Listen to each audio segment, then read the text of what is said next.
Ombak besar menghantam sampan yang dinaiki dua nelayan di perairan Nusa Lembongan, Kecamatan Nusa Penida, Kelungkung, Minggu 26 Juni pagi.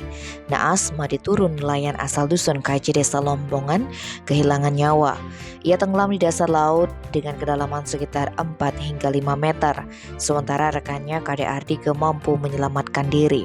Peristiwa itu terjadi bermula saat Made turun dan Ardike pulang usai mencari ikan menaiki sampan.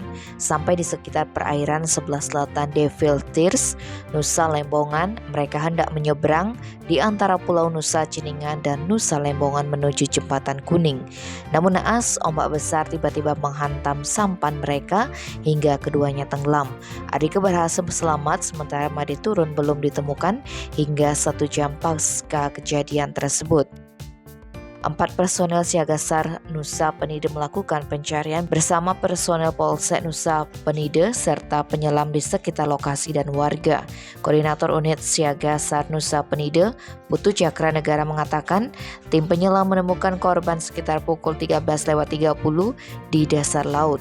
Kemudian dievakuasi tim SAR gabungan ke sebelah timur Jembatan Kuning Nusa Lembongan dan oleh pihak keluarga langsung dibawa ke rumah duka.